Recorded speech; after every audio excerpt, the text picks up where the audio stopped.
আপনি প্রথমে বললেন যে আপনি কিছু বাধার সম্মুখীন হয়েছেন, আসলে কি ধরনের বাধা হয়েছে? এই যুব দলের লোকরা এসে ডিস্টার্ব করে বিভিন্ন জায়গায়। তারপরে এখন তারা ওই যে রাস্তার পাশে যারা বসে থাকে তাদেরকে টাকা দিচ্ছে, তারা এসে ডিস্টার্ব করতেছে। তারপরে বিভিন্ন জায়গা হলো তারা সাংবাদিক, মানে এটা প্রেস লাগিয়ে দিয়ে সাংবাদিকদেরকে পাঠিয়ে হলো হ্যারাসমেন্ট করার চেষ্টা করতেছে। এবং বিভিন্ন জায়গায় যখন আমরা ভোটের ক্যাম্পেইন করতে যাই, সেখানে হলো তাদের যে বাসাগুলো, আমাদের যারা ক্যাম্পেইনের কর্মীরা রয়েছে তাদেরকে বিভিন্ন স্লেজিং করতেছে, তারা উইমেনদেরকে স্লেজিং করে। এবং তারা আমার কাছে জানিয়েছে যে এই ধরনের স্লেজিং করা এটা আসলে সভ্য রাষ্ট্রের কোনো ভাষা না। তা আমরা এই জায়গায় বলবো সভ্য জগতে হন, কারণ এখনও সভ্য জগতে আমরা আছি। যদি কেউ সভ্য জগতে অসভ্য কেউ যদি থাকে আর তখন তারা আনসোশ্যাল হয়ে পড়ে। এই সোসাইটিটা এখন সভ্যতার সোসাইটি। এই সভ্য জগতে আসলে অসভ্য মানুষকে বাঁচতে হলে তাকে সভ্য হতে হবে। মাঝারি উদ্যোক্তা রয়েছে গুলিস্তানে, মতিঝিলে, তারা অনেক বিপদে আছে। বিপদে থাকার কারণে আমি তাদের পাশে দাঁড়িয়েছি।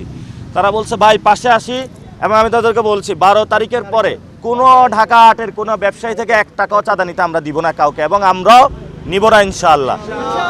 আমাদের স্লোগানে উঠেছে চাঁদা দেব না, নেব না, নিতে আসলে প্রতিরোধ হবে। এলিট শ্রেণীতে, এখানে অনেক এলিট শ্রেণী রয়েছে, তারা শিক্ষিত, তারা দেখতেছে যে কে হায়ের পক্ষে দাঁড়াচ্ছে। আমি একজন, 1 টাকাও আমি দুর্নীতি করি নাই।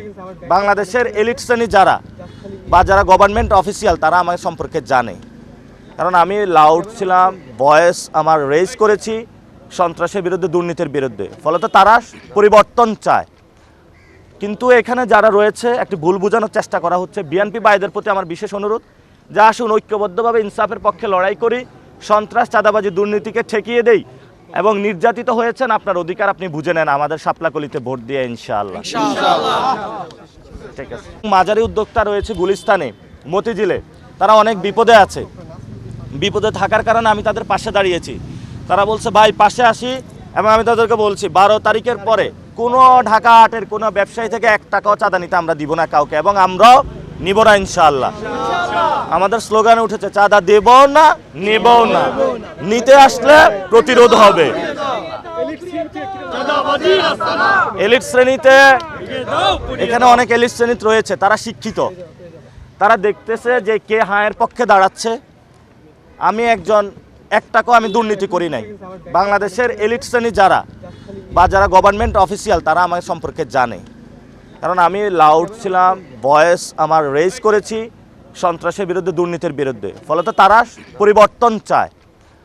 কিন্তু এখানে যারা রয়েছে একটি ভুল বোঝানোর চেষ্টা করা হচ্ছে। বিএনপি ভাইদের প্রতি আমার বিশেষ অনুরোধ যে আসুন ঐক্যবদ্ধভাবে ইনসাফের পক্ষে লড়াই করি, সন্ত্রাস, চাঁদাবাজি, দুর্নীতিকে ঠেকিয়ে দেই, এবং নির্যাতিত হয়েছেন আপনার অধিকার আপনি বুঝে নেন আমাদের শাপলাকলিতে ভোট দিয়ে ইনশাআল্লাহ। ঠিক আছে।